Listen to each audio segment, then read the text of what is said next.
ሶስት ሰዎች ከአባልነት ተሰረዙ። የኢትዮጵያ መሠረተ ክርስቶስ ቤተክርስቲያን በእነዚህ ሶስት ሰዎች ላይ የሥነ ሥርዓት እርምጃ ወስጃለሁ ወይንም ደግሞ ከአባልነት ሰርዣለሁ ስትል አስታውቃለች። ጥቂት ነገር ላንብብላችሁ። እነዚህ ወገኖች ከላይ ስማቸው የተጠቀሰው በኢትዮጵያ የወንጌል አማኞች አብያተ ክርስቲያናት ካውንስል መሪዎች እንዲመከሩ የተደረገ ቢሆንም ከዶክተር ስዩም አንቶኒዎስ በስተቀር ሁለቱ በመገኘት ለወንጌል እንቅፋት ከመሆን እንዲቆጠቡ መንፈሳዊ ስልጣንን እንዲያከብሩ በካውንስሉ ጠቅላይ ጸሐፊ በቄስ ደረጀ ጀንበሩ ቢመከሩም ለመመለስ ፈቃደኝነት አላሳዩም። በአጠቃላይ እነዚህ ወገኖች እንዲመለሱ የተደረገው ጥረት አልተሳካም። በዚህም መሰረት ጥር 15 16 2018 ዓ.ም የመሠረተ ክርስቶስ ቤተክርስቲያን የአስተዳደር መሪዎች ጉባኤ የሚከተለውን ውሳኔ አስተላልፏል።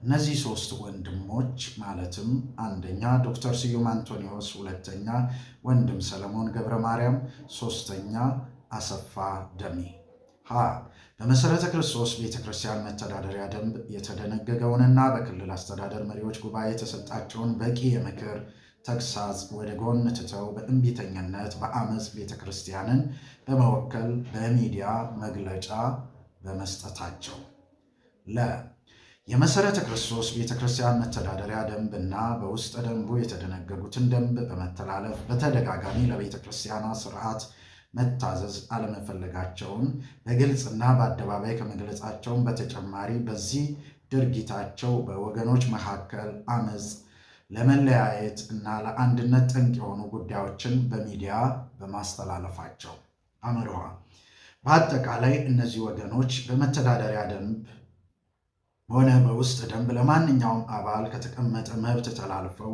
ከቤተ ክርስቲያኒቷ አመራር እና አሰራር በማፈንገጥ የቤተ ክርስቲያኗን ሕልውና ለአደጋ በማጋለጣቸው በዚህም መሰረት በእነዚህ ወገኖች ላይ ከላይ በመተዳደሪያ ደንባችንና በውስጥ ደንባችን የተዘረዘረውን ተላልፈው ከመገኘታቸውን በተጨማሪ ተመክረው ለመመለስ ፈቃደኛ ባለመሆናቸውና በአመፅ በመቀጠላቸው የቤተ ክርስቲያኒቱ የአስተዳደር መሪዎች ጉባኤ በቃለ ጉባኤ ምዕመጉ 706/2018 እነዚህ ወገኖች ከመሠረተ ክርስቶስ ቤተ ክርስቲያን ከጥር 18 ቀን 2018 ዓመት ጀምሮ ከአባልነት እንዲሰረዙ ወስነዋል።